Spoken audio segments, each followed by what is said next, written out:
Jadi yang mana yang bisa dikatakan yang laisa, yang tidak bisa digambarkan itu? Yang mana yang bisa dikatakan yang laisa?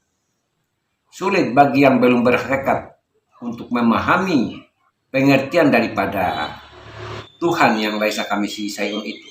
Sangat sulit.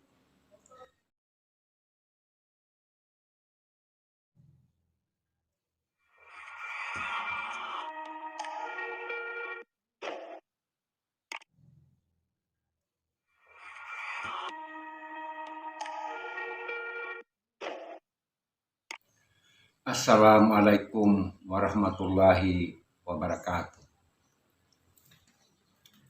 Salam sejahtera bagi seluruh alam. Semoga kita semua sehat selalu dan dalam lindungan Allah, Tuhan yang Maha Kuasa. Di video kali ini kita akan mencoba untuk membahas kembali tentang ayat laisa kamitslihi syai'un dalam Al-Quran, yang mana di dalam ayat tersebut memberikan informasi kepada umat manusia yang meyakini bahwa Tuhan itu ada, dirinya tidak bisa diserupakan dengan sesuatu. Jadi ayat laisa kamitslihi syai'un ini memberikan petunjuk bagi setiap yang mau mencari tentang dirinya, yang dalam konsep ilmu tasawuf atau konsep agama Islam itu dirinya yang tidak bisa dilihat oleh mata, tidak bisa didengar oleh telinga, sehingga disimpulkan Tuhan itu adalah gaib. Jadi kenapa dalam surat laisa kamitslihi syai'un seolah-olah ayat ini memberi batasan bagi setiap manusia yang ingin mengenal atau ingin melihat dan menyaksikan diri zat yang maha hidup itu. Sedangkan dirinya sudah dikatakan bahwa dia tidak bisa diserupakan. Kan kalau yang ada itu bisa diserupakan. Setiap yang ada itu namanya makhluk. Dan setiap yang ada itu bisa diserupakan, diumpamakan, dicontohkan, dihayalkan, diimajinasikan, digambarkan, dirasakan, dan seterusnya. Kalau yang bersifat ada secara materi. Tapi kalau kita melihat, memahami kedudukan ayat yang saya katakan tadi, baik yang terlihat maupun yang tidak terlihat, seolah-olah pengertiannya seperti itu. Karena dikatakan dirinya tidak bersuara dan tidak berhuruf. Bisa dibayangkan, Tuhan yang laisa kamitslihi syai'un itu sampai-sampai dikatakan bahwa dirinya tidak bersuara dan tidak berhuruf.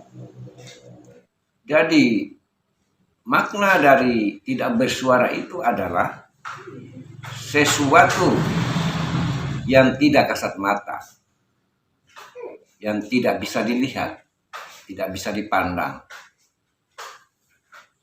Sedangkan tidak berhuruf di sana melambangkan sesuatu yang materi, yang sifatnya zahir, yang bisa dilihat, yang bisa dipegang, dan seterusnya.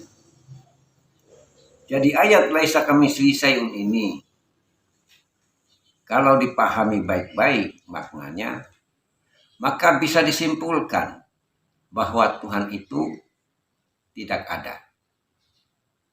Kenapa begitu?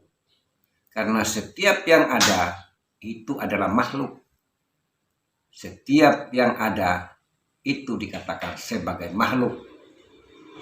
dia akan hancur, dia akan binasa. Karena yang ada itu sifatnya baharu. Jadi setiap yang baharu atau yang dikatakan sebagai yang ada atau makhluk itu, itulah yang dikatakan sesungguhnya tidak pernah ada. Jadi yang ada itu hakikatnya tidak ada. Kenapa dikatakan tidak ada? Dikarenakan adanya yang ada itu sumbernya dari yang tidak ada.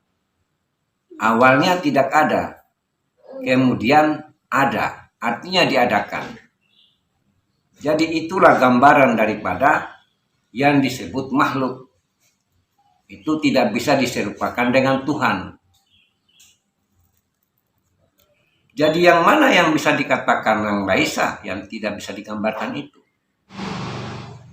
Yang mana yang bisa dikatakan yang laisa?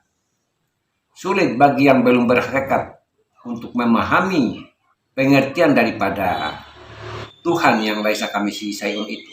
Sangat sulit. Kesimpulan yang akan diambil daripada Tuhan yang laisa kamitslihi syai'un itu secara logika dia tidak ada. Karena tidak bisa diserupakan. Tidak bisa diserupakan. Dan setiap yang ada secara zahir, yaitu makhluk, berasal dari yang tidak ada.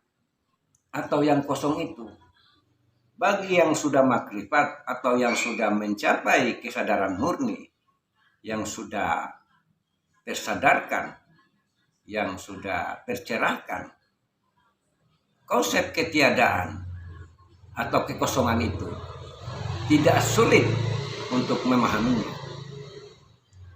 Kalau bagi yang sudah tercerahkan, yang dalam istilah tasawuf, mereka yang sudah mencapai maqam kasab atau makam makrifatullah. Jadi konsep laisa kamitslihi syai'un dalam Al-Quran itu tidak semua orang bisa paham. Tidak sembarang orang bisa memahami daripada makna laisa kamitslihi syai'un itu. Melainkan mereka yang sudah mengalami dan merasakan. Itu pun tidak akan mungkin bisa diterangkan, bisa dijelaskan. Tidak bisa dijelaskan di tempat umum atau di tempat terbuka. Karena kenapa? Untuk menjelaskan Tuhan yang laisa kamitslihi syai'un hanya dengan rasa, bukan dengan kata-kata.